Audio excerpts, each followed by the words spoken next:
आप रहने दो ये धंधा बंदा, आप बस हमारे पैसे वापस लौटाइए। क्या क्या बोला तुम? सही बोल रहा है, आप पैसे वापस करो, हम दोनों साथ में निकलते हैं। घंटा नहीं मिलता पैसा। राकेश भाई मुझे मेरा पैसा वापस चाहिए। ओ बच्चा लोग शांत हो, ज्यादा मच अरे हो गया ना यार खर्च, चलो एंजॉय करो, दारू पियो। मैंने कहा ना मुझे मेरा पैसा वापस चाहिए। दीवार के अमिताभ बच्चन, जोश कहीं और दिखाना। जा, नहीं मिलता तेरा पैसा, उखाड़ दे, उखाड़। मेरी मेहनत का पैसा है, मैं भी देखता हूँ कैसे नहीं देता। साला मुझ पे हाथ उठाया तू, मुझ पे? अभी निकालता हूँ तेरी एक। दोस्ती हमारी जिंदगी का एक अहम हिस्सा है। अक्सर हम अपने बुरे और अच्छे समय में अपने दोस्तों के साथ ही होते हैं, लेकिन अगर ये दोस्ती किसी गलत शख्स से हो जाए तो हम बहुत मुश्किल में भी फंस सकते हैं, क्योंकि बुरी संगत का असर बुरा ही होता है।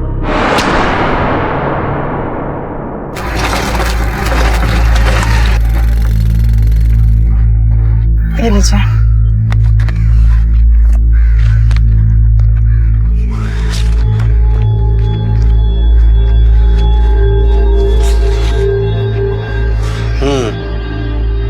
नाम क्या है बेटे का? अमान सैयद। अमान सैयद, अच्छा। कब से गायब है? कल सुबह से घर से निकला है साहब, अभी तक लौट कर नहीं आया। जहां जहां से खबर निकलवा सकते थे निकाल ली, सबको पूछ लिया आस पड़ोस में, लेकिन किसी को कुछ नहीं पता साहब। उसका मोबाइल भी बंद आ रहा है। ठीक है, हम आसपास के पुलिस स्टेशन को खबर कर देते हैं। वैसे एक ही दिन हुआ है, शायद दोस्तों के साथ कहीं गया होगा, आ जाएगा। क्या हुआ अम्मी? क्या बोला पुलिस ने? कुछ तो बोलो। कुछ नहीं बोले कि कुछ पता चलेगा तो बता देंगे। क्या हुआ हमीदा बहन, क्या हुआ? चाची वो अमान भाईजान का कुछ पता नहीं चल रहा है। अम्मी भी अभी पुलिस स्टेशन जाकर आई है। हमीदा बहन चिंता मत करो, सब ठीक हो जाएगा। चिंता कैसे नहीं करूं आशा, बड़ा बेटा लापता, छोटे बेटे की तबीयत खराब है। डॉक्टर साहब बोले इसकी किडनी खराब है, 5 से 7 लाख रुपए का खर्च आएगा। तो भी बोलो कपड़े सिल कर कितने रुपए जमा कर पाऊंगी मैं? कुछ समझ नहीं आता क्या करूं। हाय अल्लाह, इस अफरा तफरी में तुम्हारा सूट सिलना भूल गई। थोड़ा सा वक्त है तो मैं सूट तैयार कर दूंगी। अरे नहीं हमीदा बहन, कोई बात नहीं, कल परसों दे देना, मैं चलती हूँ, ठीक है? चिंता मत करना। तू फिक्र मत कर अम्मी, जब मैं ठीक हो जाऊंगा ना, मैं काम करूंगा, पैसा भी कमाऊंगा, फिर तुझे काम करने की कोई जरूरत नहीं पड़ेगी। हाय मेरा बच्चा, काश ये समझदारी तेरे बड़े भाई में भी होती।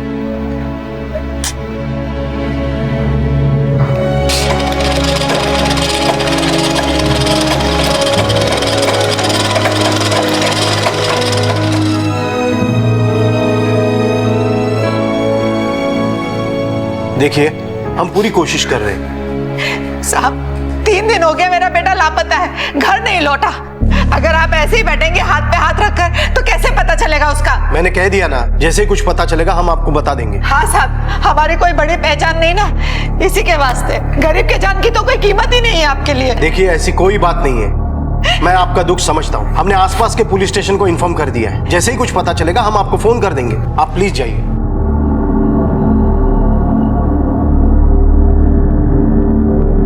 अरे अमान बेटा, वो करीम चाचा कह रहे थे कि तौफिक के फैक्ट्री में तुम्हारे लायक काम निकला है, उनसे जाके मिल लेना। अरे अम्मी मैंने बोला था ना तुझे कि मुझे नौकरी नहीं करनी, मुझे अपना कारोबार सेट करना है। लेकिन बेटा अपने कारोबार के लिए बहुत सारा पैसा लगता है, कहाँ से लाएगा इतना पैसा? तू फिक्र मत कर अम्मी, मैंने उसका जुगाड़ कर रखा है। देख मेरे बच्चे, ये सब बातें ना मेरे पल्ले नहीं पड़ती। जो कुछ भी करेगा सोच समझ कर संभल के करना, अच्छे लोगों के साथ करना। जमाना बड़ा खराब है बेटा। देख अम्मी, हमारे पास वक्त बहुत कम है, यूसुफ के ऑपरेशन के लिए पैसे जमा करने हैं। लेकिन बेटा अरे अम्मी तू देखना, मुंबई के सबसे बड़े हॉस्पिटल में यूसुफ का ऑपरेशन करवाएंगे और फिर तुझे भी काम करने की जरूरत नहीं पड़ेगी। ये तेरा बेटा है ना, ये सब कुछ ठीक कर देगा।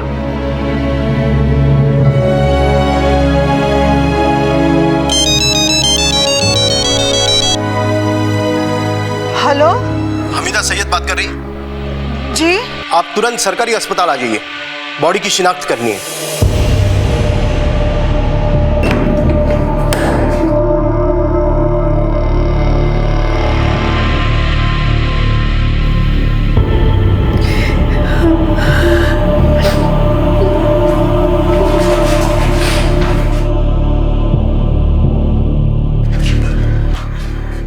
बेटा दवाई ली तूने? अम्मी भाई कुछ मत पूछ बेटा, अल्लाह ऐसा दिन किसी माँ को ना दिखाए। लेकिन अम्मी वो भाई। अम्मी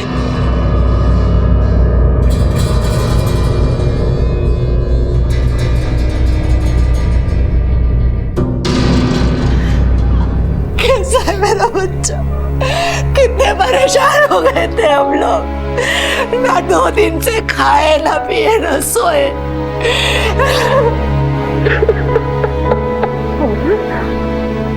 अमन क्या हुआ मेरे बच्चे? तू ठीक तो है ना? हाँ तू रो क्यों रहा है? मुझे उन लोगों पर भरोसा नहीं करना चाहिए था। क्या हुआ? साफ साफ बोलना मेरे बच्चे, क्या हुआ? अम्मी वो राकेश, उसने मुझे लूट लिया अम्मी। तू ठीक है ना? तुझे तो कुछ नहीं हुआ ना? चल पुलिस थाने जाके रिपोर्ट लिखा। चल चल। नहीं अम्मी, वो लोग बहुत खतरनाक हैं और मुझे अब कोई परेशानी नहीं चाहिए और मेरे पास कोई सबूत भी तो नहीं है। मुझसे गलती हो गई अम्मी, मुझे माफ कर दो। मैं आपसे वादा करता हूँ मैं कल से ही काम की तलाश शुरू कर दूंगा। आप फिक्र मत करो अम्मी, यूसुफ के इलाज के लिए पैसे मैं कमाऊंगा अम्मी। मेरा बच्चा।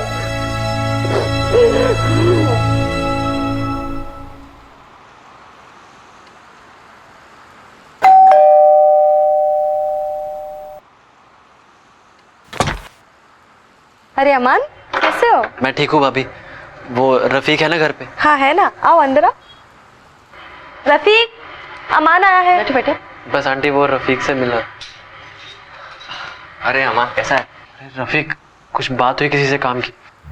तेरे लिए एक परफेक्ट नौकरी है, लेकिन तुझे थोड़ी अंग्रेजी तो आती है ना? हाँ सर, मैं थोड़ी बहुत अंग्रेजी बोल लेता हूँ। जिम्मेदारी का काम है, होशियार रहना पड़ेगा तुम्हें। जी बिल्कुल सर, मैं पूरी मेहनत और ईमानदारी के साथ काम करूंगा। आपको शिकायत का कोई मौका नहीं दूंगा सर। सर प्लीज मुझे एक मौका दे दीजिए सर। बाइक है तुम्हारे पास? बाइक तो नहीं है मेरे पास।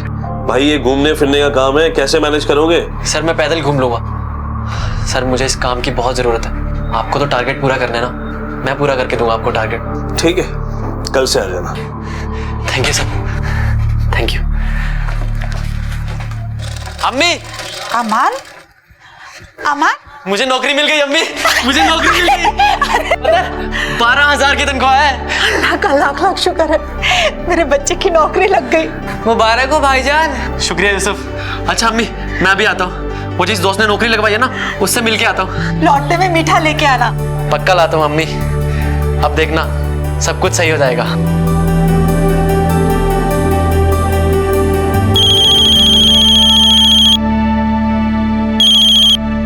हेलो हेलो हमीदा जी। भिवंडी में अमान नाम का एक लड़का चोरी करते हुए पकड़ा गया है। आप जल्दी थाने आइए। लेकिन साहब मेरा बेटा तो वापस आ गया। क्या आपने बताया क्यों नहीं? यहाँ हम आपके बेटे को ढूंढ रहे हैं। आप लोगों की वजह से ना पुलिस का टाइम खराब होता है। माफ कर दीजिए साहब, गलती हो गई।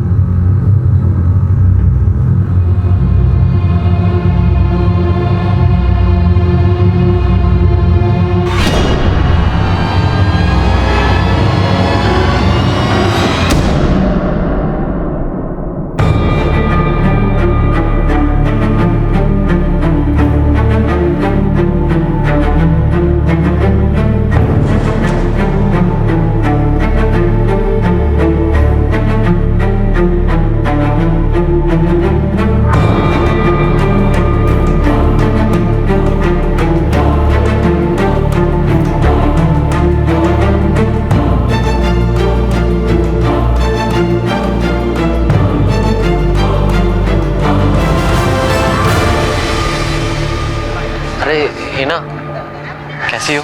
ठीक हो। सुना है तुम नौकरी करने लगे? हाँ, अभी 3 हफ्ते ही हुए। अच्छा लगा सुनकर। वैसे अब तो तुम्हारे भाईजान को कोई प्रॉब्लम नहीं होनी चाहिए ना?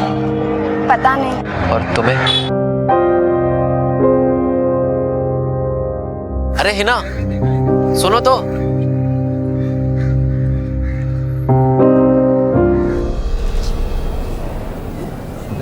अरे तूने राकेश को फोन किया था ना? हाँ यार, मैंने उसे बोला था कि जो हो गया सो हो गया, अब हमारे पैसे तो वापस करे। हाँ यार, पसीने की कमाई है, आराम की थोड़ी ना है। हाँ यार, उसे बोला था यही आने को, पता नहीं कहाँ रह गया। आएगा, चला जाएगा कहाँ? पूरा दुनिया का झोल निपटा कर यहीं आने वाला। अच्छा वो सब छोड़, तू कल मेरे को फोन किया था, कुछ कहने वाला था ना?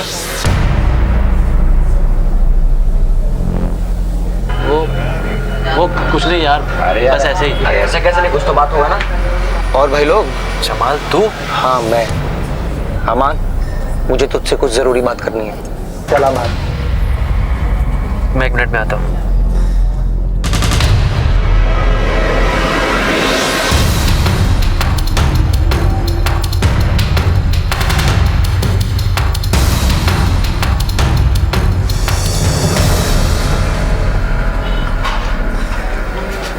ओए, इतना अपसेट क्यों है, क्या हुआ?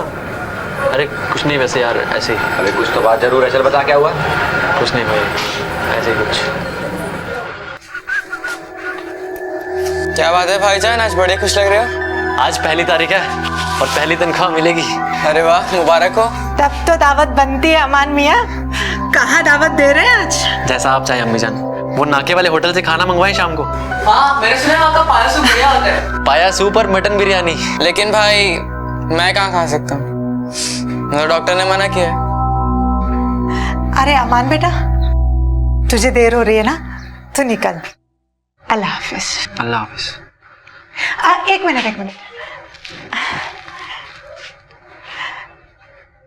ये रुमाल मैंने अपने हाथों से तेरे लिए बनाया, इसे हमेशा अपने पास रखना, अपने अम्मी की दुआ समझकर।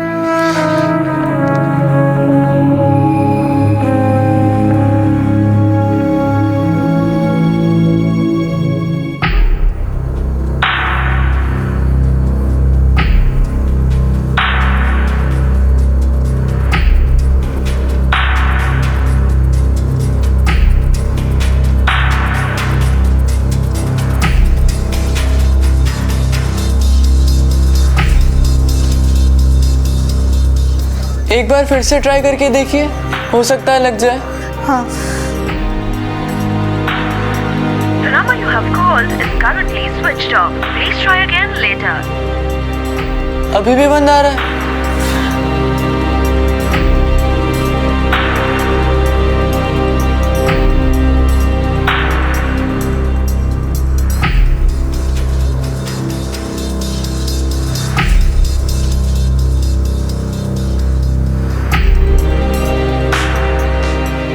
अम्मी आप चिंता मत करो, भाईजान घर वापस आ जाएंगे।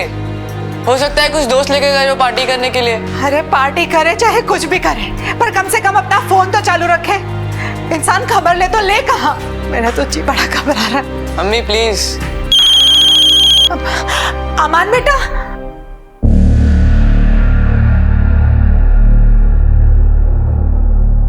क्या हुआ अम्मी, किसका फोन है? अम्मी हम पुलिस स्टेशन से फोन था। बस भैया, ये लो भैया। अब तो सब क्या हुआ, क्या बात है? बेटी, कहाँ है आपका बेटा? साहब वो तो कल रात से घर नहीं लौटा। मैं बताता हूँ, फिर से भाग गया अपने दोस्तों के साथ, और इस बार इनका पैसा लेकर भागा है। ये अग्रवाल साहब है, जिनकी एजेंसी में आपका बेटा काम करता था। क्या कह रहे हैं साहब आप? जी हाँ, कंपनी का 70,000 रुपए लेकर भाग गया है वो। नहीं साहब, मेरा बेटा ऐसा नहीं कर सकता। कंप्लेंट की है इन्होंने। मेरा अमन चोर नहीं हो सकता, वो चोरी नहीं कर सकता साहब। देखिए, अगर उसने चोरी नहीं की है तो वो इस तरह घर से गायब नहीं होता, और वो भी मोबाइल ऑफ करके। मानती हूँ साहब कि उसका मोबाइल स्विच ऑफ आ रहा है। और वैसे भी आपके बेटे को तो आदत है बिना बताए घर से गायब रहने की। उससे कहिए भागने की कितनी भी कोशिश कर ले, ज्यादा दिन भाग नहीं सकता वो हमसे। आप जा सकती हैं।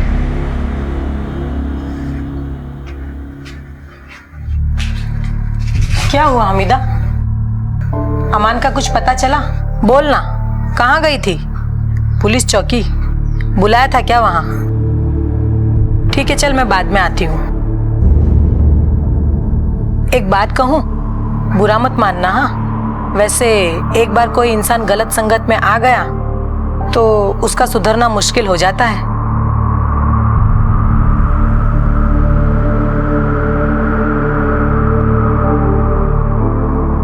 अमान अचानक गायब हो गया था। एजेंसी की कंप्लेंट के अनुसार वो 70,000 रुपए लेकर फरार हुआ था, लेकिन हमीदा इस बात पर यकीन करने को तैयार नहीं थी। आखिर क्या हुआ था अमान के साथ? क्या वो सचमुच पैसे लेकर भाग गया था या फिर ये पूरा मामला कुछ और ही था? पुलिस के लिए ये सिर्फ एक चोरी का केस था। जिस एजेंसी में अमान काम करता था उन्होंने भी इतने छोटे नुकसान के लिए पुलिस के चक्कर ना काटने का फैसला किया, लेकिन हमीदा के लिए तो उसका बेटा लापता हुआ था और वो अपनी उम्मीद छोड़ने को तैयार नहीं थी। मेरा बेटा साहब। बैठिए आप, मैं आता हूँ। साहब मेरा बेटा साहब। क्या हुआ? साहब 2 दिन से घर नहीं आया, मदद कर दीजिए साहब। अरे कदम, क्या लफड़ा इसका? अरे कुछ नहीं रे, इसका बेटा चोरी करके भागा है, लेकिन ये मानने को तैयार ही नहीं। अब भी 1.5 महीना पहले इसने मिसिंग कंप्लेंट लिखवाई थी, लेकिन 2 दिन में बेटा वापस आ गया। अरे गया होगा दोस्तों के साथ मजे मारने। इस बार तो बेटा भी गायब है और जहां पर काम करता था वहां से पैसे चुरा कर भागा है।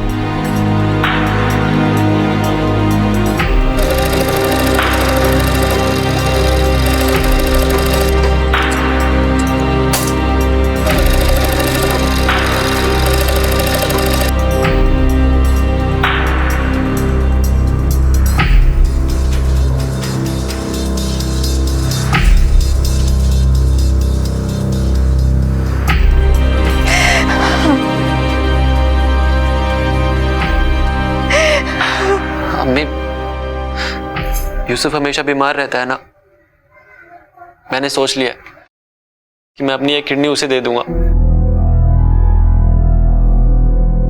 ये तो कैसी बातें कर रहा है बेटा? सच में, वैसे भी मेरे पास 2 किडनी है ना, एक मेरे लिए और एक यूसुफ के लिए। नहीं बेटा, तेरे आगे अभी तेरी पूरी जिंदगी बाकी है। तुझे शादी करनी है, खूब काम करना है, खूब पैसे कमाने। लेकिन अम्मी, यूसुफ का ठीक होना भी तो बहुत जरूरी है। आप प्लीज किसी डॉक्टर से बात करो ना अम्मी, प्लीज अम्मी। अभी तेरी अम्मी जिंदा है, मैं हूं ना। अगर यूसुफ को किडनी देनी पड़ी तो मैं अपनी किडनी दूंगी। तो बस काम पे ध्यान दे। हाँ,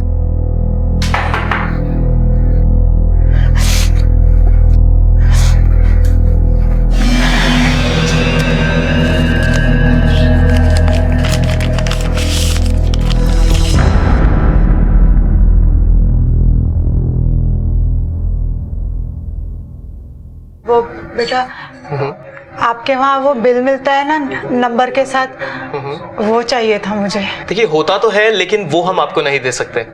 ये नंबर आपके बेटे के नाम पे रजिस्टर्ड है, इसलिए हम उसे ही दे सकते हैं। बेटा समझने की कोशिश करो, मेरा बेटा बहुत दिनों से घर नहीं लौटा, उसकी कोई खबर भी नहीं।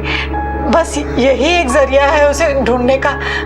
अगर दे दोगे तो बड़ी मेहरबानी होगी। अल्लाह के वास्ते मेरी मदद करो, अल्लाह तुम्हें बरकत देगा। खूब दुआएं दे मेरी मेहरबानी। Sorry madam, any problem? Sir, इन्हें इनके बेटे का आइटमाइज्ड बिल चाहिए। साहब, एक यही रास्ता है मेरे बेटे को ढूंढने का, बहुत दिनों से लापता है साहब। बड़ी मेहरबानी होगी आपकी अगर आप नंबर दे देंगे तो मैं ये आपका आसान जिंदगी भर नहीं भूलूंगी। राजेश दे दो। वैशाली, जरा वो प्रिंट देना। ये लीजिए sir.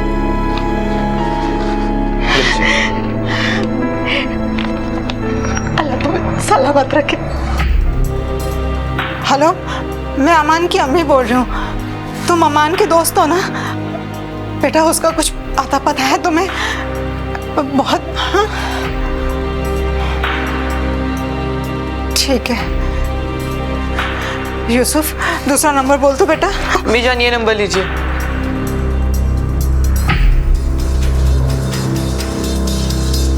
The number you have called is currently switched off. ये भी स्विच ऑफ आ रहा है। अम्मी ये लीजिए, इस नंबर पर अमान भाईजान के सबसे ज्यादा कॉल गए हैं। अच्छा बताओ। 90875357।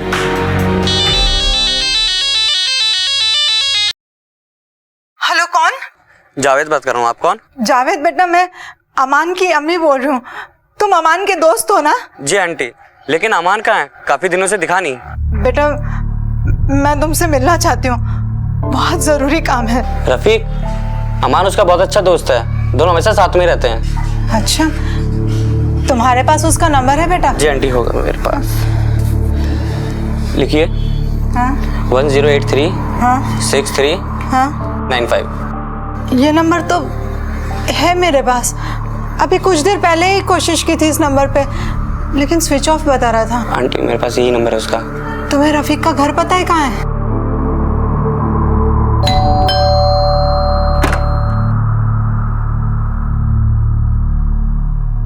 जी, सलाम वालेकुम। रफीक घर पे है? 1 महीना हो गया, रफीक भाई का कुछ पता नहीं चल रहा। इसका मतलब है कि दोनों एक ही दिन से लापता हैं। हम दोनों अकेली हो रहे, उसे कहाँ कहाँ ढूंढेंगे। एक बेटा तो पहले ही खो चुकी हूँ, अब इसका भी कुछ पता नहीं कहाँ छोड़ के चला गया। मुझे तो इसमें कुछ गड़बड़ लगती है। हमें पुलिस स्टेशन जाकर पुलिस को बताना चाहिए। हर माँ को अपना बच्चा सही लगता है, लेकिन आप लोगों के बच्चे अभी भी कहीं आवारागर्दी कर रहे होंगे। नहीं नहीं साहब, ऐसा नहीं है। मेरा बेटा अमान वो बदल चुका है साहब, वो तो नौकरी करने लगा था। आप रफीक की माँ हैं? जी साहब। आपके घर में कौन कौन है? वो मेरे घर में मैं और मेरे बड़े बेटे की बेवा सलमा ही है, और मेरा रफीक बेटा तो साहब, वो रफीक और अमान दोनों बहुत करीबी दोस्त हैं और दोनों 1 महीने से लापता है साहब। मेहरबानी कीजिए, आप रपट लिख लीजिए ना साहब। मैंने कहा ना आपसे, गुमशुदा की रपट लिखिए। क्या होगा तुम? साहब, क्या प्रॉब्लम है इनकी? मेरा बेटा और इनका बेटा दोनों बहुत करीबी दोस्त हैं और दोनों 1 महीने से गायब हैं। मैं साहब को कह रही हूँ कि गुमशुदा होने की रपट लिख लें, लेकिन साहब वो रपट नहीं ले रहे साहब। क्यों कदम?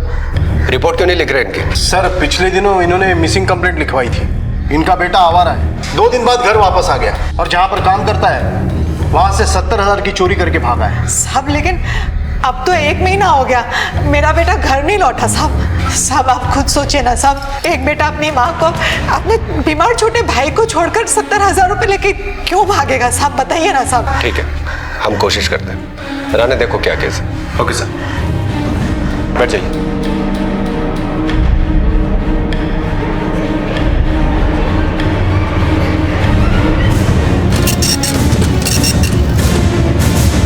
सर, रफीक और अमान जिस दिन से लापता है तब से उन दोनों का मोबाइल स्विच ऑफ है, और दोनों मोबाइल का आखिरी लोकेशन पनवेल के आसपास का है। इसका मतलब कि दोनों मुंबई से बाहर हैं। एक काम करो, दोनों के मोबाइल्स को सर्विलेंस पे डालो। कभी ना कभी कोई एक फोन तो ऑन होगा ही, और इन सारे नंबर्स पे कॉल करो, शायद कुछ पता चले। अमिता को बुलवा। आपके बेटे की किसी से दुश्मनी थी? साहब, दुश्मनी तो नहीं कह सकते, लेकिन वो लोग बहुत खतरनाक हैं और मुझे अब कोई परेशानी नहीं चाहिए। हाँ, उसी के एक दोस्त से उसकी जान को खतरा जरूर था। नाम क्या उसका? राकेश दुबे। रहता कहाँ? वैशाली नगर में।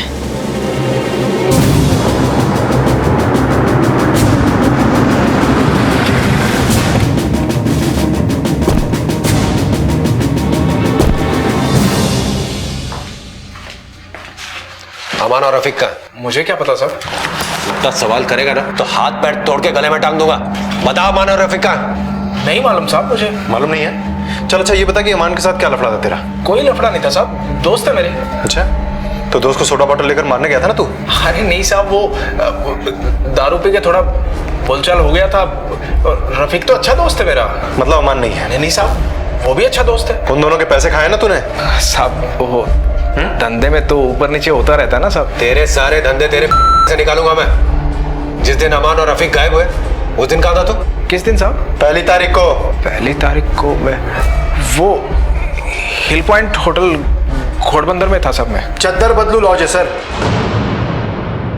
किसके साथ गया था वहां पे? वो सब मैं बोल, किसके साथ गया था मजा मारने? बोल। सब सलमा के साथ साहब। कौन सलमा? वो रफीक मेरा दोस्त, उसकी भाभी है साहब, बेवा है। उसके भाई के मरने के बाद मेरा और उसकी भाभी का आपस में प्यार हो गया था साहब। रफीक को मालूम है इसके बारे में? नहीं साहब, मैं बताने वाला था उसको। और अमान को? उसको मालूम है साहब, वो उसने पकड़ लिया था हमें।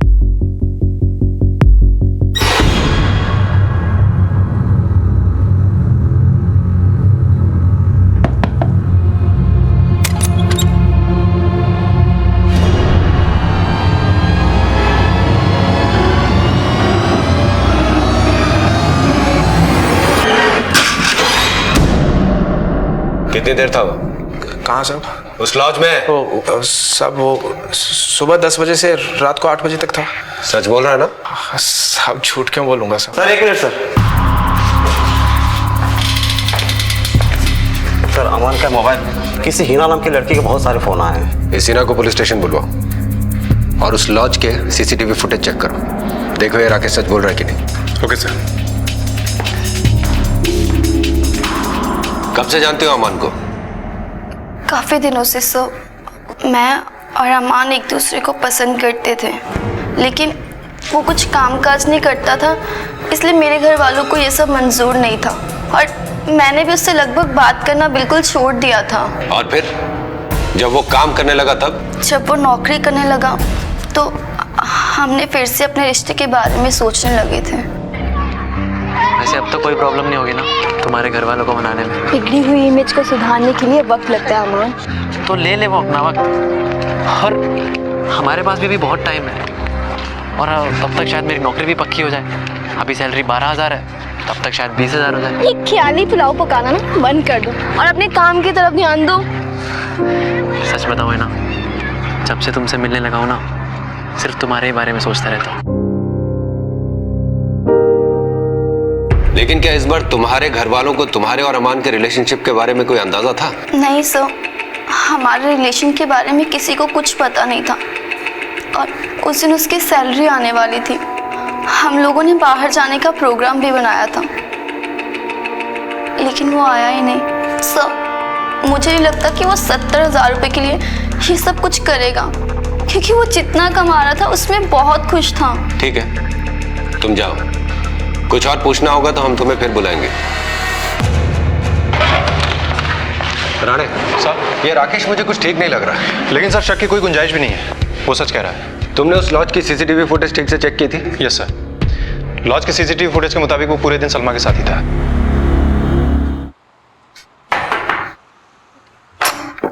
अमान,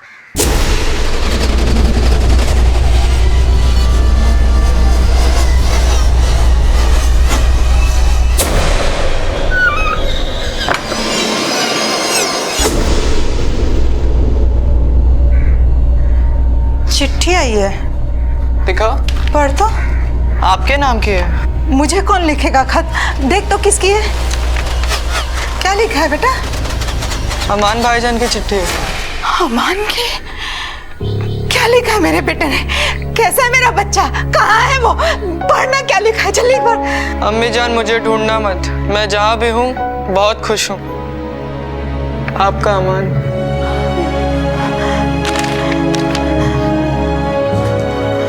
साहब ये मेरे बेटे अमान की लिखा ही नहीं है। आप देखें ना, ये देखें।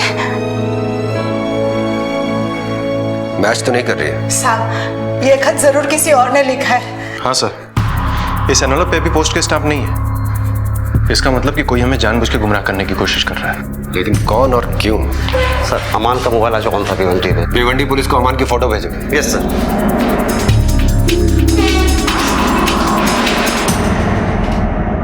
महज 12,000 रुपए की तनख्वाह पर काम करने वाले अमान को भला कोई क्यों अगवा करेगा? लेकिन रफीक और अमान गए कहां थे या उन्हें भेजा गया था? और वो कौन था जो पुलिस की तहकीकात को गुमराह करना चाहता था? पुलिस इन सारे सवालों के जवाब ढूंढ ही रही थी कि खबर से इस कहानी में एक नया मोड़ आ गया। पनवेल पुलिस को शहर के बाहर एक डेड बॉडी मिली जिसके साथ रफीक का आधार कार्ड था। सर बॉडी रफीक की है, ये रहा उसका आधार कार्ड।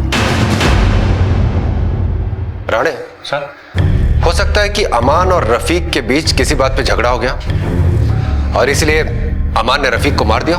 हाँ सर, और सर झगड़े की वजह यह हो सकती है कि अमान ने रफीक को सलमा और राकेश के अफेयर के बारे में कुछ बताना चाहा और इस बात पे रफीक को गुस्सा आ गया और झगड़ा शुरू हो गया। लेकिन सवाल अब भी वही उठता है कि अमान है कहाँ? राणे, मुझे लगता है ये केस जैसा दिख रहा है वैसा है नहीं। अमान 70,000 रुपए लेकर भागता है, फिर उसके घर पे एक चिट्ठी आती है जो उसकी हैंडराइटिंग में नहीं है, और फिर रफीक की मौत होती है। कुछ तो है जो मिसिंग है, कुछ तो है जो हमें ढूंढना है। सर, अमान की मोबाइल फिर से स्विच ऑन हुआ था पुणे में। कोई फोन किया गया उस फोन से? नहीं सर, कोई फोन नहीं, कोई कॉल नहीं, कोई मैसेज नहीं। एक काम करो सर, राकेश के पीछे अपने खबरी को लगा दो, मुझे उसकी हर मूवमेंट की खबर चाहिए। Okay sir. रफीक की बॉडी मिलने के बाद यह मामला और भी पेचीदा हो गया था। अमान को गायब हुए लगभग 1.5 महीना बीत चुका था, लेकिन उसके बारे में अब तक कोई खबर हाथ नहीं लगी थी। क्योंकि अमान और रफीक एक साथ लापता हुए थे, इसलिए उनके एक साथ मारे जाने की पॉसिबिलिटी को नकारा नहीं जा सकता था। लेकिन अमान के मारे जाने के बारे में भी कोई पुख्ता जानकारी नहीं मिल पाई थी। ये केस अब एक कोल्ड केस होने के रास्ते पर चल रहा था, लेकिन पुलिस उम्मीद छोड़ने को तैयार नहीं थी। इस पूरे मामले में उनका सबसे ज्यादा शक राकेश पर था। पुलिस ने राकेश और इस मामले से जुड़े हर शख्स पर कड़ी नजर रखना शुरू कर दिया।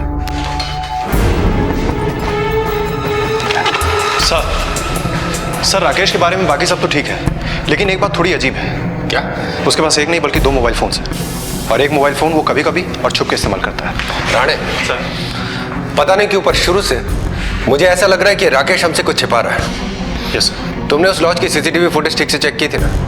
राकेश पूरा दिन वही था? हाँ सर, लॉज के रजिस्टर के मुताबिक मैंने चेक इन और चेकआउट टाइम की फुटेजेस देखी थी। नहीं राणा, मुझे उस लॉज के उस पूरे दिन की सीसीटीवी फुटेज चाहिए। Okay sir.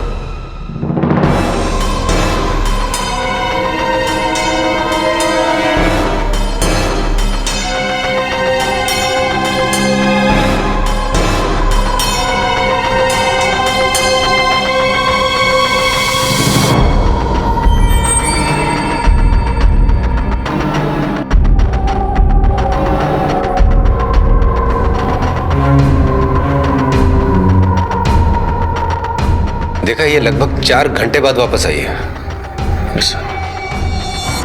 कुछ गड़बड़ है। चलो लॉज चल के पूछताछ करते हैं। साहब, मैं केवल खाने का ऑर्डर लेके गया था। खाने में क्या लेकर गए थे? अभी सर याद नहीं सर। उनका किचन ऑर्डर टिकट लेकर आओ। जी साहब। सर, सिर्फ 2 रोटियां? हाँ सर, 2 लोगों के हिसाब से ये ऑर्डर तो बहुत ही कम है। और कौन था कमरे में? साहब, उस लेडीज ने दरवाजे पे ही प्लेट्स ले ली थी, तब साहब बाथरूम के अंदर थे। साहब को देखा था तुमने? नहीं साहब, पर बाथरूम से पानी की आवाज आ रही थी। ठीक है, तुम जाओ। यस राणे सर, ये राकेश और सलमा दोनों को पुलिस स्टेशन ले गया। अपने और राकेश के नाजायज रिश्ते के लिए तुमने अपने देवर का कत्ल करवा दिया। नहीं साहब, ये सच नहीं है। देखो, राकेश ने हमें सब सच बता दिया, और उसने हमें कहा है कि तुमने ही उसे रफीक को मारने के लिए कहा था। नहीं साहब, झूठ बोल रहा है वो। मैंने तो बस क्या? हाँ, क्या बोलो? सर, उस दिन प्लान के मुताबिक मैं अम्मी को झूठ बोलकर घर से निकली थी। मैं और राकेश मिलने वाले थे। अम्मी, मैं चलती हूँ, मुझे आते आते देर हो जाएगी। अमान साले हमेशा रोते रहता है। हाँ, आज पहली बार तुझे तनख्वाह मिली है, मुझे पार्टी चाहिए बस। अरे रफीक यार, आज नहीं यार, आज मुझे 3 कस्टमर्स के पास और जाना है, और फिर आज का कलेक्शन 70,000 का है, वो भी कंपनी में जाके जमा करना है। क्या बात है अमान मियाँ, हाँ तू तो बहुत बड़ा आदमी बन गया। सारे जेब में 70,000 रुपये लेके घूम रहा है। अरे कहाँ यार, मेरे थोड़ी ना है, कंपनी के है, तुझे तो पता ही है यार। अच्छा चल, अभी मैं रखता हूँ यार। चल मिलता हूँ, ओके बाय। सलमा, बुर्का पहन के क्यों नहीं आई? कहा था ना बुर्का पहन के आना। पता है कैसी जगह है वो? तुम भी ना बहुत टेंशन लेते हो। बुर्का बैग में है बाबा, पता है ना, अम्मी को झूठ बोलकर आई हूँ। तुम भी ना।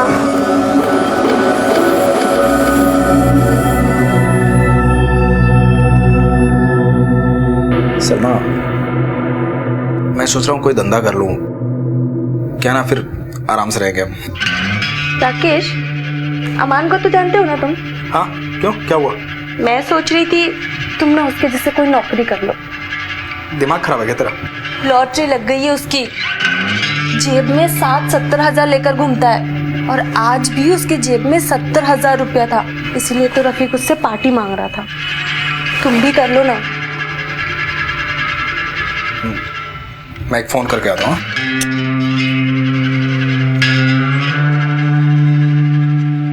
हाँ रफीक, यार वो तेरे और अमान के पैसे लिए थे ना 20-20 हजार रुपए धंधे के लिए, वो देने हैं यार। ठीक है राकेश भाई, आप कल दे देना। अरे यार आज आ जाओ ना, कल का पता नहीं खर्च हो जाए। ठीक है, तो कहाँ पे मिलना है? भाई एक काम करो, वो पनवेल है ना, पनवेल आ जाओ। क्या ना अमान को साथ लेके आना। ठीक है राकेश भाई। अच्छा सलमा सुनना, वो एक अर्जेंट काम आ गया, मैं आता हूँ, तू खाना खा तब तक। लेकिन कहाँ जा रहे हो? एक अर्जेंट काम है ना बाबा, आता हूँ ना। अच्छा सुन, वो तेरा बुर्का कहाँ है? बैग में। ठीक है, ओके। बस साहब, मुझे इतना ही पता है। उसके बाद वो चला गया और 3-4 घंटे बाद ही वापस आया। बुरके में गया था? हाँ साहब। यानी तुम्हें पता था कि राकेश रफीक का गेम बजाने जा रहा है, और ये जानते हुए भी तुम चुप रहे? नहीं साहब, सच में मुझे कुछ नहीं पता। वो ऐसा कुछ करने वाला था, मुझे नहीं पता सच में साहब। सलमा ने हमें सब कुछ सच सच बता दिया है। अब तू सीधी तरह बताएगा या मैं अपने तरीके से पूछूं? झूठ बोल रही है साहब सलमा, ऐसा कुछ नहीं है साहब। मैं तो आपसे पूछने वाला था कि रफीक का कुछ पता चला कि नहीं। मोबाइल कहाँ है तेरा? साहब। और दूसरा साहब? दूसरा मोबाइल निकाल। कहाँ है? निकाल। मैं देता हूँ साहब। क्यों मारा उन दोनों को?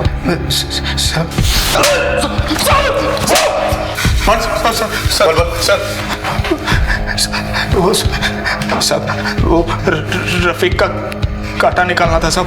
वो मुझे डर था कि अमान रफीक को मेरे और सलमा के बारे में बता देगा। साहब मेरे पास काम धंधा नहीं है साहब, थोड़े से पैसे की भी ज़रूरत थी, तो उस दिन अमान के पास 70,000 रुपये थे साहब, तो मैं उसके लिए वहाँ गया था साहब। वो और जमाल को भी अमान से अपना बदला लेना था साहब, इसलिए जमाल को साथ ले लिया। ये जमाल कौन है? हीना का बड़ा भाई है साहब। अमान, अरे अमान, ये क्या तूने? साला मेरी बहन से शादी करने चला था, हाँ? औकात भूल गया अपनी। राणे सर, जमाल को उठा लो।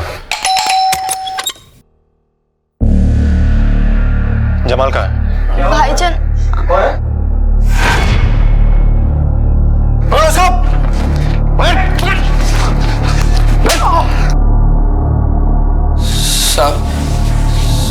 साहब वो मेरी बहन से मेल जोल बढ़ा रहा था।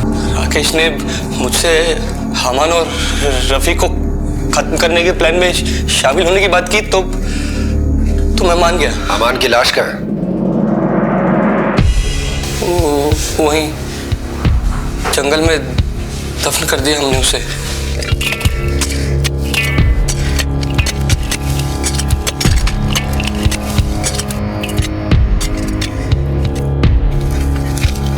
सर ये इस रुमाल को पहचानती हैं आप?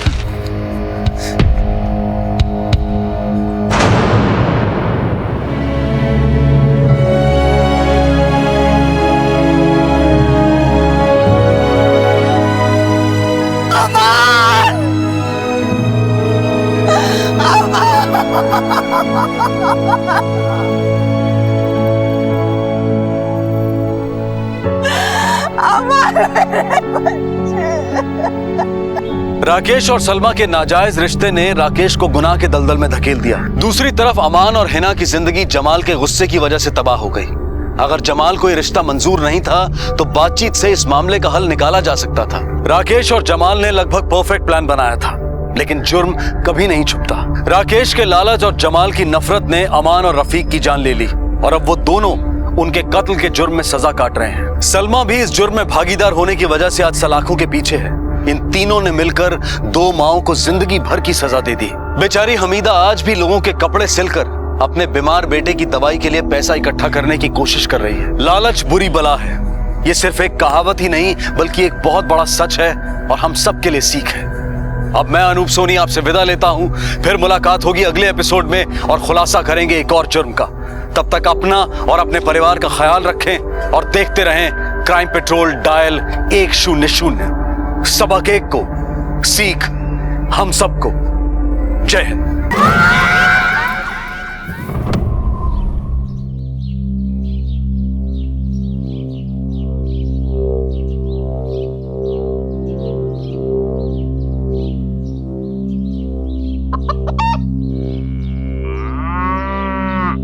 इक्कीसवीं सदी में भी हमारे देश में औरतों के लिए ऐसी सजा कैसे मुकर्रर की जाती है कि उन्हें निर्वस्त्र करके जुलूस निकाला जाए, कभी प्रथा के नाम पर तो कभी व्यक्तिगत प्रतिशोध के लिए।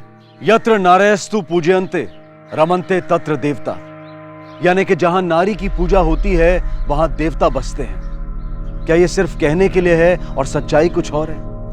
क्या वाकई हमारे देश में नारी की पूजा होती है? बिदन गांव भारत देश का एक ऐसा गांव जहां विवाह के बाहर संबंध के लिए यही परंपरा थी। अगर स्त्री किसी की बसी बसाई गृहस्थी को उजाड़े तो सजा उसे निर्वस्त्र कर उसका जुलूस निकाला जाता है, और अगर पुरुष किसी स्त्री पर बलात्कार करे तो उसे सजाए मौत, उसकी हत्या के लिए जुलूस निकाला जाता है।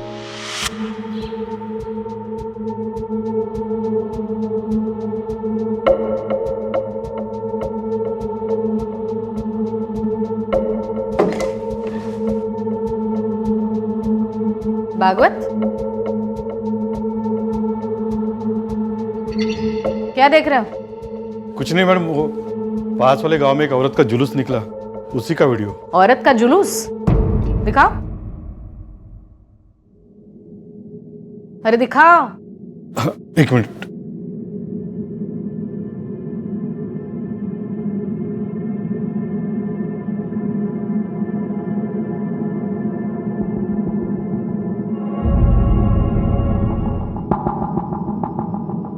पुलिस ऑफिसर होते हुए भी ऐसे वीडियोस देखते हुए शर्म नहीं आती? क्या वाटत नहीं? अब मैडम उस गांव की रीति ऐसी है, आप नहीं आई हो ना। अगर पुलिस वाले ग्राम पंचायत के मामले में दखल देते या कुछ बोलते तो पुलिस वालों को भी ठुकाई कर देते वो लोग। तो मेरे होते हुए ऐसे रीति रिवाज नहीं चलेंगे, कानून की धज्जियां उड़ाएंगे वो लोग, और हम क्या? कौन सा गांव? बिधन गांव। गाड़ी काढ़ा। चलो रे।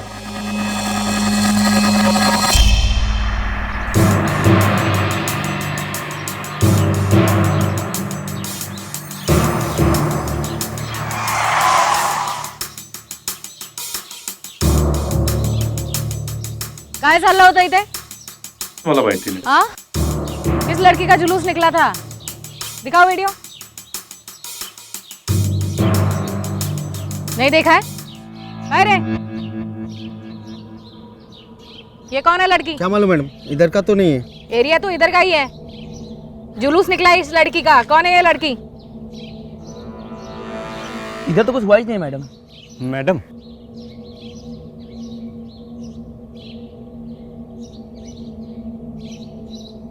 आप जानते हो इस लड़की को? नहीं, इसको कुछ पता नहीं है। आम्हाला खरंच काही माहित नाही मॅडम, ये कुछ भी बोल रहे। चलो तुम। चलो नहीं, रुको। भगवत, हाँ मैडम, इन सब का बयान ले लो। ये लड़की कौन है ढूंढो और इसका भी बयान ले लो। मैडम ये लोग कुछ नहीं बोलेंगे। वो सरपंच है ना विठल लोखंडे, उसके खिलाफ इस गांव में कोई भी आवाज नहीं करता। उसको पूछे बिना इधर का पत्ता भी नहीं हिलता।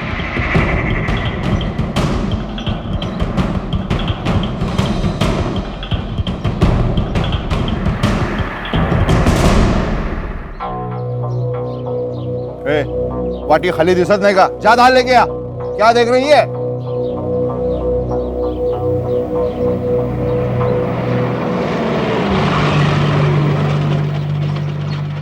विठल, इस गांव के सरपंच हो ना? गांव के कानूनी व्यवस्था की जिम्मेदारी आपकी है, तो एक लड़की को नंगा घुमाकर शांति से खाना खा रहे हो आप? ए चंद्या, अरे भाई ना खुर्ची देना। हाँ बोलिए मैडम, आप क्या बोल रही थी मुझे समझ में नहीं आया। अच्छा, एक औरत के साथ? औरत नहीं, उल्टा है मैडम। अब दूसरे मर्द के साथ सोएगी तो गांव चुप बैठेगा क्या? गांव की इज्जत का सवाल है। अब आ गया भीड़ को गुस्सा, परंपरा है हमारी। अब बोलो, आप क्या खाओगी? ए चंदू, भाभी को बोलना मस्त कोमड़ी बनाना। पुलिस वाले घर आए, मैडम गांव में पहली बार आई है। खातिरदारी करवाने नहीं, खबरदार करने आई हूँ। इस गांव में परंपरा के नाम पे जो नंगा नाच चल रहा है ना, वो अब नहीं चलेगा। दोबारा किसी औरत के साथ इस तरह से बर्ताव हुआ ना, तो पूरे गांव के सामने तुम्हारी परेड करवाऊंगी। और सीधा डाल दूंगी अंदर। ए भाई, तेरे को दाल लाने को पड़ता ना, खाने के टाइम पे राडा करती है।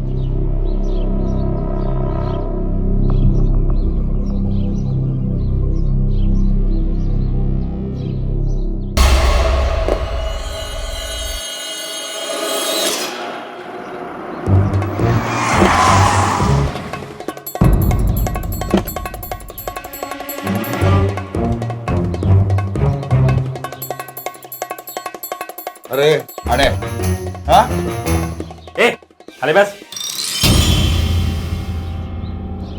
नेतागिरी करना चाहता है, समाज सेवक बनना चाहता है। सुना है तो भाषण देने वाला था। हाँ भाव, अब जो गलत है वो गलत ही रहेगा ना। वो औरत जिसके साथ सोई थी उसको सजा क्यों नहीं? गलती सिर्फ औरत की होती है क्या?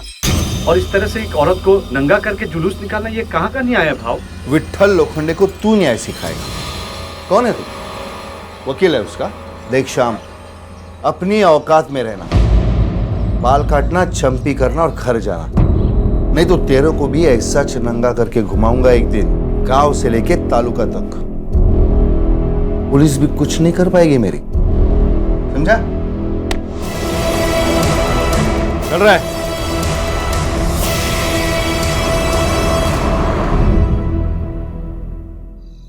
मेरे को निकालेगी घर से?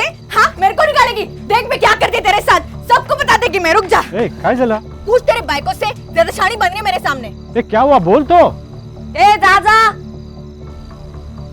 तू क्या कर रहा है इधर खड़ा रह के? हाँ, चल अंदर चल, जाना है उसके पीछे पीछे। हाँ,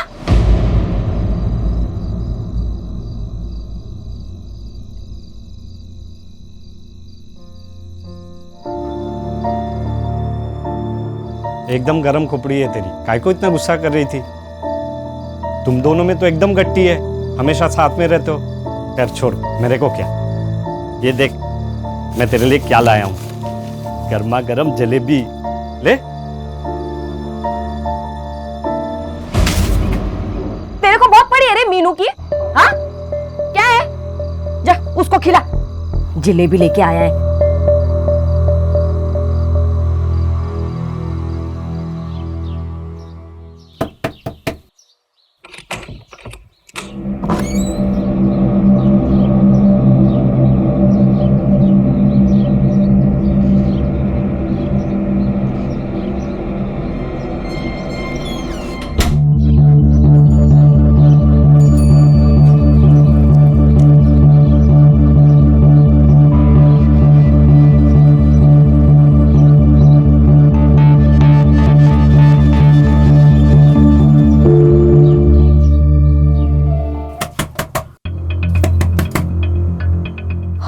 मरने को। रुक, जाना, छुपना। हाँ, तू दरवाजे के पीछे छुप, अगर कोई अंदर आए तो वहां से वहां निकल लेना। छुप चल, ये पकड़ो, ये पकड़।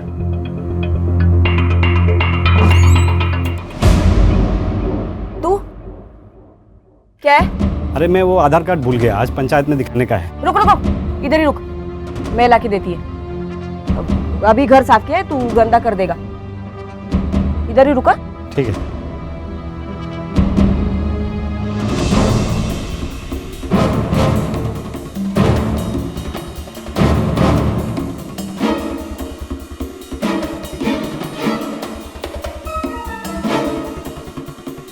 किधर रखा है रे? अरे देख, वो अंदर के कमरे में होगा। अंदर रखा है? हाँ।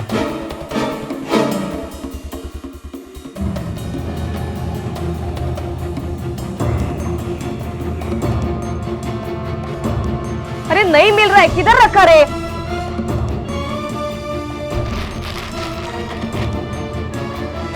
हाँ मिल गया, मिल गया।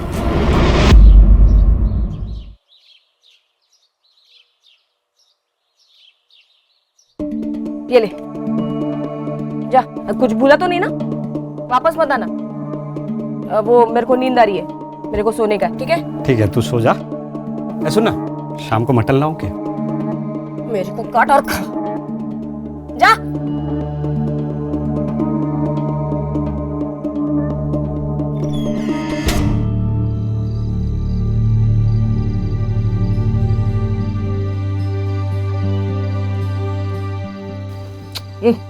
क्या कर रहा है? क्या कर रहा है मतलब?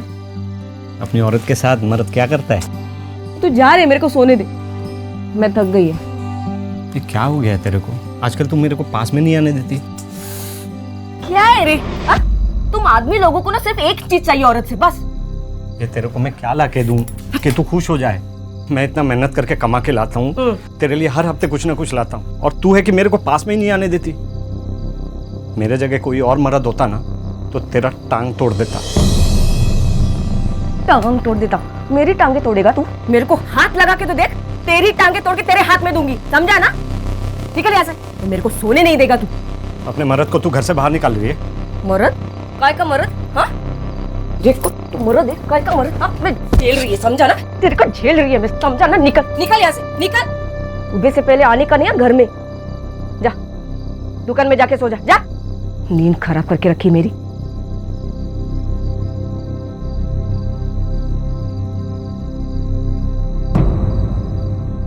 श्याम अपनी पत्नी से बहुत प्यार करता था और उससे प्यार चाहता था, लेकिन श्याम की पत्नी रत्ना उससे नफरत करती थी और उसे एक पल के लिए भी चैन से नहीं जीने देती थी। रत्ना के संबंध किसी और से थे, श्याम को इसका अंदाजा नहीं था।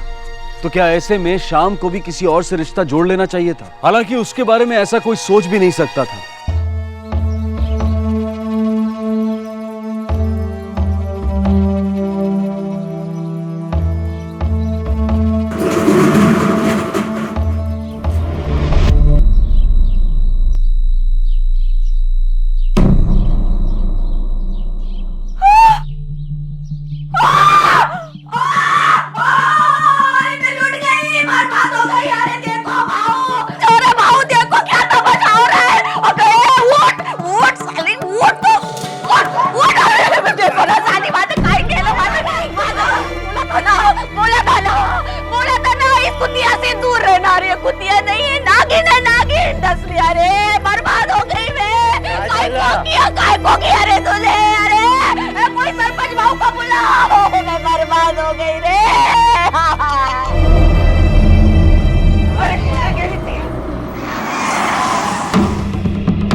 इसने क्या किया मेरे मर्द के साथ? मुंह काला किया इसने। बहू मैं बर्बाद हो गई, मेरे को इंसाफ चाहिए बहू। मुंह काला किया, टांगे पसंद। झूठ बोल रही है ये। सच मैं सच बोल रही हूँ बहू, मैंने कुछ नहीं किया। ये इस शाम ने मेरे को घर लेकर आया और मेरे साथ जबरदस्ती की। झूठ बोल रही है भाव, मैं जानता है इसको, ये वैसी औरत नहीं है। देवा शपथ बहू, मैं सच बोल रही है। वो शाम मेरे को फंसाया, मेरे को धोखा देकर इधर लेकर आया। औरत है तू, समझना तुझे चाहिए। तूने पाप किया है। किसी के पति के साथ सोने की यही सजा होती है, समझे? भाव ऐसा मत करो, एक बार उसकी बात तो सुन लो। भाव मेरे को इंसाफ चाहिए भाव। मैडम बिधन गांव में फिर से किसी औरत का जुलूस निकाला गया। क्या? चलो।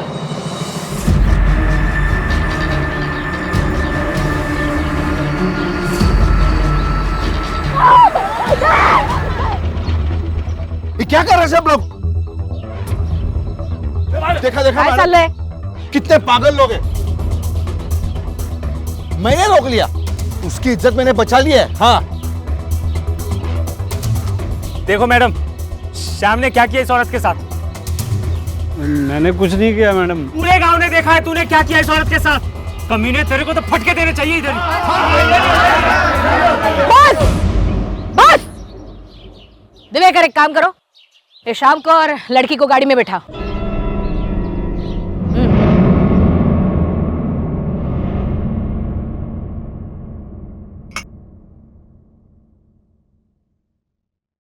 मीनू, अब डरो मत, सच सच बताओ तुम्हारे साथ क्या हुआ? ताई, सुबह, एकदम सुबह 4, 4:30 बजे शाम मेरे घर आया। अरे शाम तू? मीनू, रत्ना की तबीयत बहुत खराब हो गई है, मेरे को कुछ भी समझ में नहीं आ रहा। तू चलना मेरे साथ। ठीक है, चलती हूँ।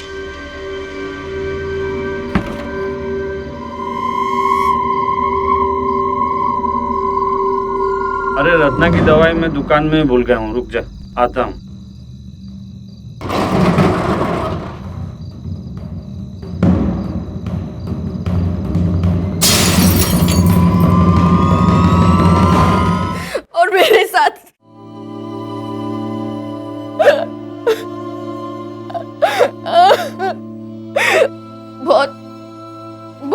में था वो। उसकी हमेशा से नजर थी मेरे पे, लेकिन मुझे नहीं पता था कि वो मेरे साथ ऐसा करेगा। वो मेरे को फंसा रही है साहब। मैं रात को उसके घर पे नहीं गया था। वो तो मेरी पत्नी ने मेरे को घर से निकाल दिया था साहब। तो गुस्से से मैं दारू के ठेके पे चला गया और वहाँ थोड़ी सी पी ली थी साहब। झूठ बोलता है, झूठ बोलता है। तेरे मुंह से और एक झूठ निकला ना, जुबान खींच लूंगा तेरी। आई शपथ साहब, मैं दुकान पे अकेले सोने गया था। वो मीनू वहाँ कैसे आ गई मेरे को नहीं मालूम साहब।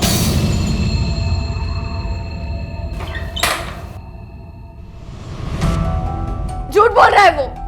ताई, वो झूठ बोल रहा है। अब मेरी डॉक्टरी जांच की रिपोर्ट आने दो, फिर साबित हो जाएगा उसने मेरे साथ क्या किया है।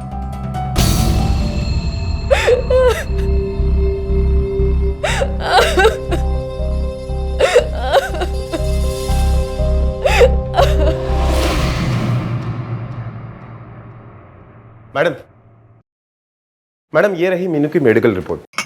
और मैंने उस दारू के अड्डे पर भी पूछताछ की। शाम वही था रात भर। इस रिपोर्ट को देख के लगता तो नहीं मीनू पर बलात्कार हुआ हो। शरीर पर जबरदस्ती के कोई निशान नहीं, सेक्सुअल एक्टिविटी है।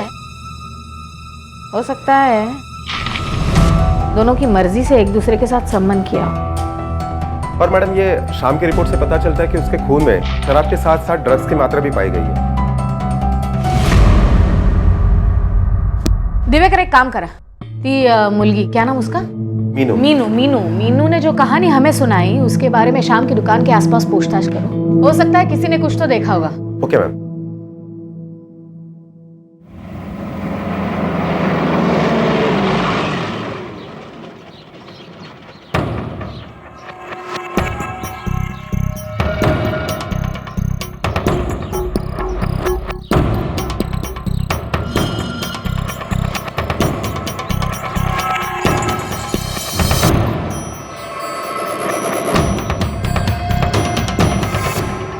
हाँ साहब, मैंने उस दिन देखा था मीनू को शाम की दुकान के बाहर। और कोई था उसके साथ? नहीं साहब, वो अकेली ही थी। क्या शाम ने मीनू को जबरदस्ती अंदर खींचा था? नहीं साहब, मैंने किसी को खींचते हुए नहीं देखा था। वो तो खुद ही अंदर चली गई।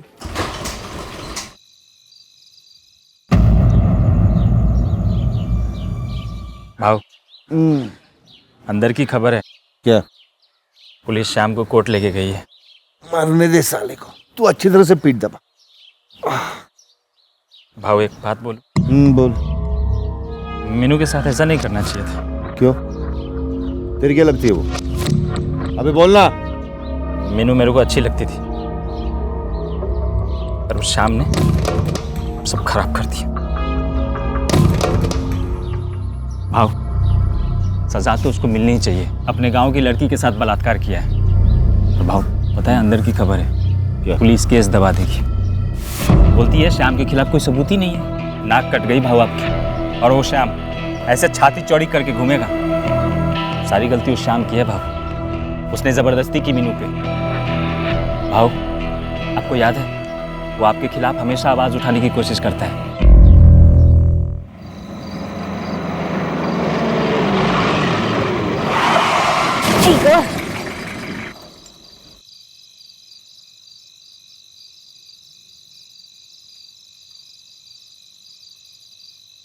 दिवाकर, जाते वक्त एक खड़ा नहीं था, लगता है बनाया गया है। क्या हुआ गायकवाड़? मैडम गाड़ी खराब हो गई है, देखता हूँ।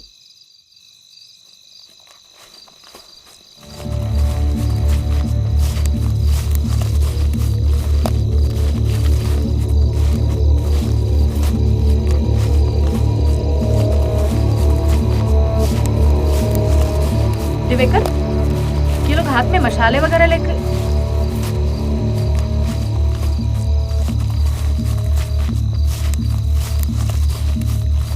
ये तो हमारी तरफ बढ़ रहे हैं। गाड़ी का क्या हुआ? दिवेकर, यहां से भी?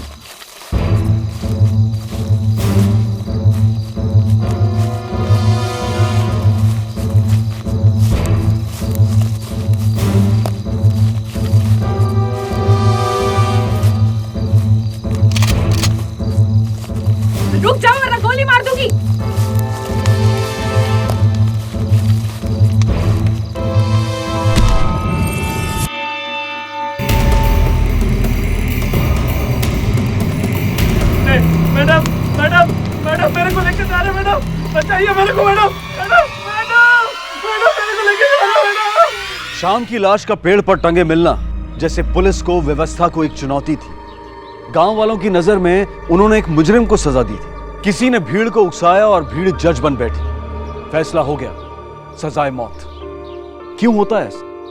क्या भीड़ को न्याय व्यवस्था से, प्रशासन से डर नहीं लगता? क्या यह सिर्फ एक गुस्सा होता है या फिर कोई हवा देता है इस गुस्से को? कैसी होती है भीड़ की मानसिकता? पुलिस ने तुरंत कार्रवाई की और विट्ठल को गिरफ्तार कर लिया। मैंने क्या किया है? किस जुर्म के लिए आपने मुझे यहां पर बुलाया? गांव वाले कुछ भी करो, इसमें मेरा क्या है? मेरा क्या? एक बेकसूर की जान लेकर पूछते हो मेरा क्या? मेरा बस चले ना तो तुम्हें क्या? तुम्हारे पूरे कुनबे को अंदर करवा दूं इस जुर्म के लिए। उस दिन पुलिस पर हमला तुम्हारे लोगों ने किया था। शाम को तुम्हारे आदमियों ने गायब किया, उसका खून किया और पेड़ पर लटकाया था तुम्हारे आदमियों ने। मेरे सिर्फ 3 लोग, मैं गुंडे नहीं पालता। नाटक बंद कर विट्ठल, सच सच बोलो या बुलवाओ। देखिए मैडम, सरपंच हुई इस गांव का, मुझे अंदर रखना मजाक नहीं है। ऊपर तक पहुंचे नहीं। और किस सबूत के आधार पर आप मुझे अंदर रखेगी? कल रात को तो मैं गांव में ही नहीं था, सबूत है मेरे पास। तुम जैसे लोग ऐसे झूठे सबूत कहां से?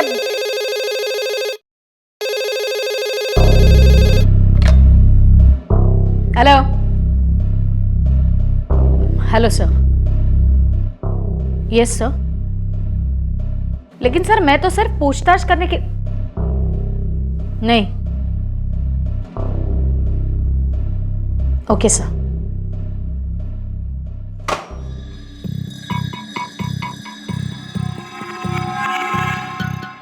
तो मैडम मैं जाऊं?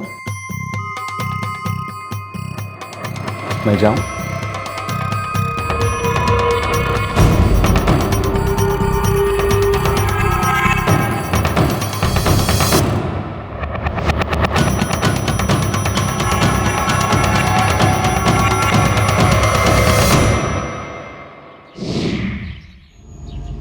मीनू, तुम्हें तो खुशी हो रही होगी।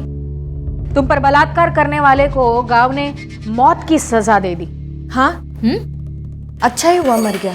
हाँ, बलात्कार किया था ना।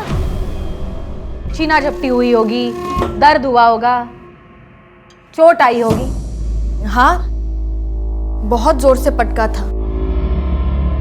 अभी भी कमर में दर्द हो रहा है। झूठ, बिल्कुल झूठ। ये रही तुम्हारी मेडिकल रिपोर्ट विच सेज तुम पर बलात्कार हुआ ही नहीं था। तुम खुद गई थी शाम के दुकान पर अपनी मर्जी से अकेली। शाम ने तुम्हारे साथ बलात्कार किया ही नहीं था। शाम पर झूठा इल्जाम क्यों लगाया था? ताई, आप भी तो औरत हो ना, आप बोलो, कोई औरत ऐसे बात में झूठ बोलेगी क्या? ये बोलेगी क्या कि मेरे साथ बलात्कार हुआ है? मुझे तो गांव वालों ने नंगा करके सजा भी दे दी और आप बोल रही हो मैं झूठी हूँ। शाम को तुमने झूठे आरोप में फंसाया, यह भी कानूनी जुर्म है। और तुम झूठ बोल रही हो ये तुम भी जानती हो। शाम की मौत में तेरा कोई हाथ निकला ना तो पुलिस से तुझे कोई नहीं बचा सकता।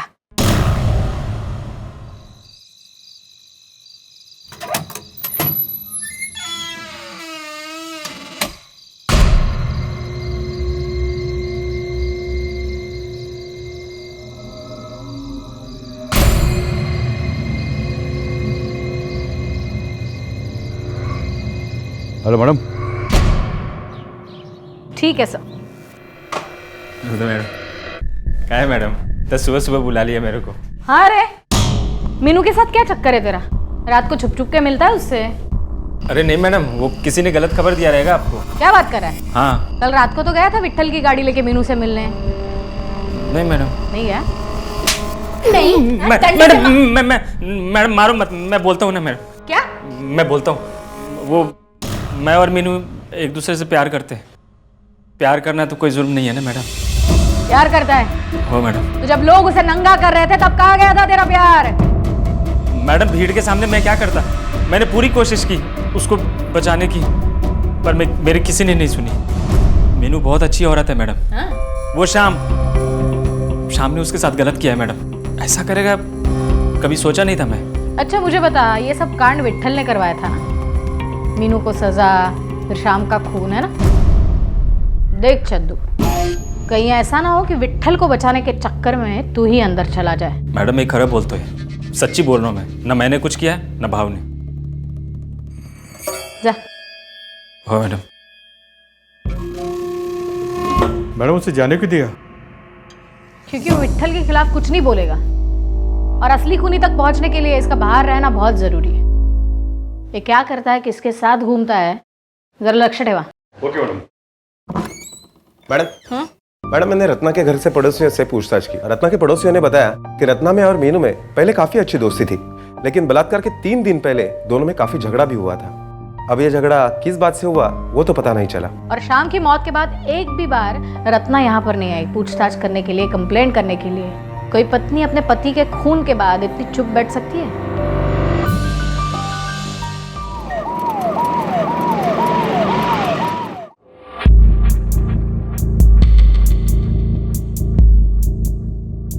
अच्छा रत्ना ये बताओ, तुम्हारा पति मर गया फिर भी एक भी बार पुलिस स्टेशन नहीं आई तुम? उसने मुंह काला किया किसी के साथ, वो जिए मरे मेरे को क्या। कोई भी हिंदुस्तानी औरत जिसका पति कैसा भी हो उसको आखिरी बार देखने के लिए, अंतिम संस्कार करने के लिए जरूर आती है। तुम एक भी बार नहीं आई और ऐसे जी रही हो जैसे बाजू वाले का पति मर गया हो। और तुम्हारी वो दोस्त, क्या नाम है उसका? मीनू। मीनू, वो गहरी दोस्ती थी तुम्हारी, अचानक से झगड़ा हो गया। किस बात से हुआ था झगड़ा? अरे वो बेशरम मेरे पति पे डोरे डालती थी, फांस लिया था मेरे पति को। इसी बात को लेकर झगड़ा हुआ था हमारा, लेकिन अपना ही सिक्का खोटा निकला, किसी को क्या बोलने का।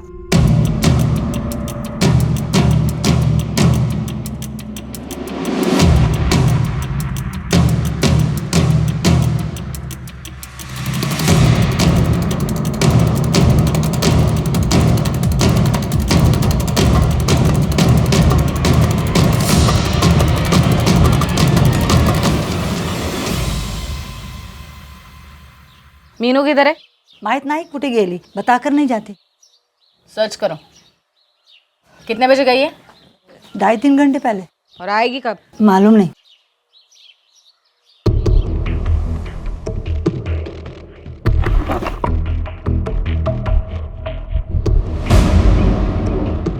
Madam lottery ticket. ये टिकट तो सेम दुकान से है।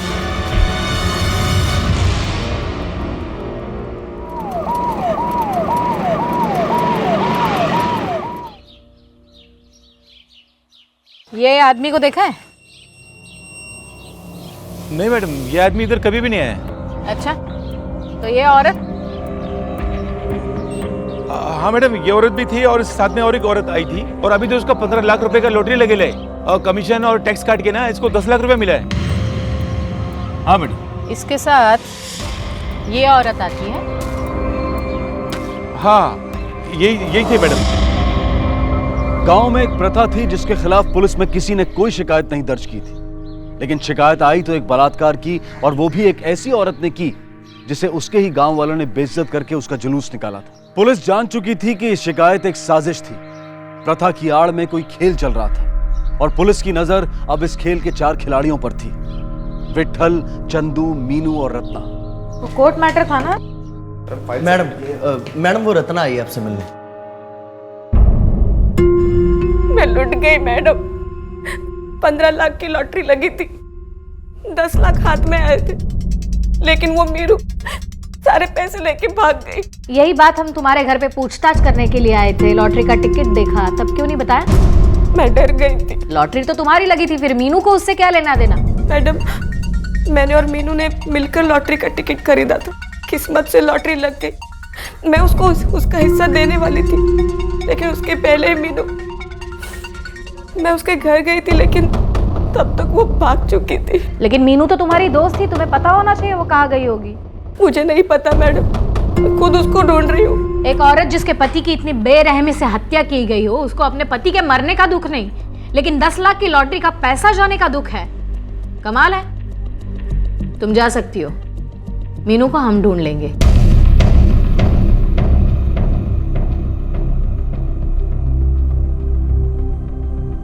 दिवेकर, इस पर नजर रखना। साजिश का एक चित्र पुलिस के सामने आया था, लेकिन अभी वो धुंधला था, कुछ कड़ियां एक दूसरे से जुड़ी नहीं थी। लॉटरी के टिकट का रहस्य अब भी नहीं खुला था। हर कोई अपनी अपनी कहानी कह रहा था, लेकिन सच कुछ और था। उन चारों संदिग्ध में से किसी एक का खुलकर सामने आना जरूरी था। 1 महीना बीत चुका था।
पुलिस हम लोग के पीछे हाथ धो के पड़ी है, जल्दी से भागना पड़ेगा।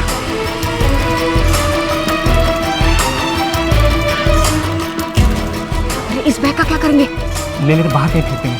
चलो चल चल चलो चलो।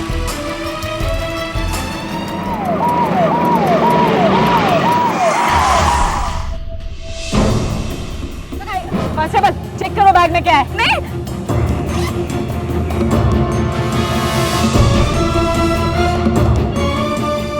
मतलब लॉटरी का पूरा पैसा तेरे पास है? हाँ?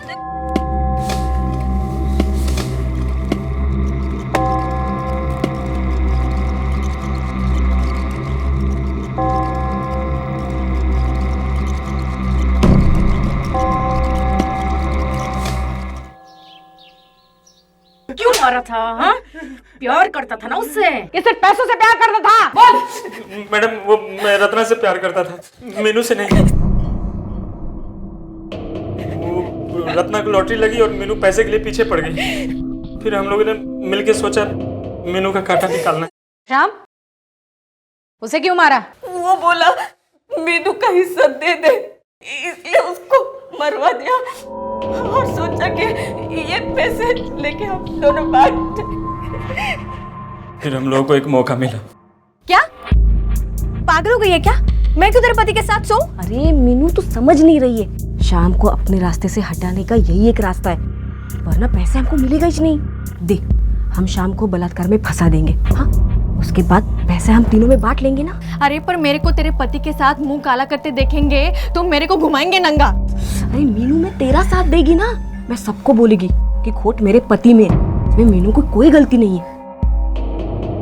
तुमने मीनू के साथ धोखा किया, उसे कहा कुछ और किया कुछ और, लेकिन एक बात समझ में नहीं आई, उस रात शाम के दुकान तक मीनू पहुंची कैसे? मेरे मर्द को दारू पीने की आदत थी, चंदू ने चुपके से शाम की शराब में नशे की दवा मिला दी।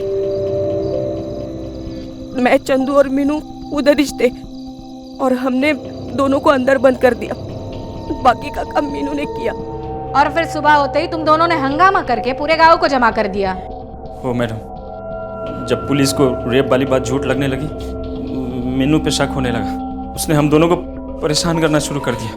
तूने तो मेरे को धोखा दिया रे, मेरे से बोली थी कि भाऊ के सामने मेरे को बचाएगी, शाम मरेगा, पर तू तो चाल चली रे मेरे साथ। मला काही नहीं ऐकायचंय, अब मुझे लॉटरी का पूरा पैसा चाहिए, पूरा। और फिर तुम दोनों ने मीनू को भी रास्ते से हटा दिया। रत्ना किधर है पूरा पैसा?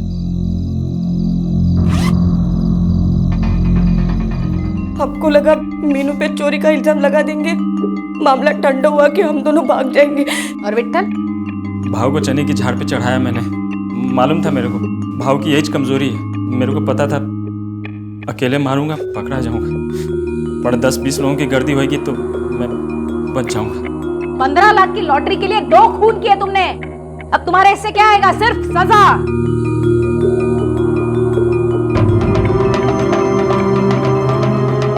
बहुत ऊपर तक पहुंच है ना तेरी, अब लगा जिसको फोन लगाना है उसको।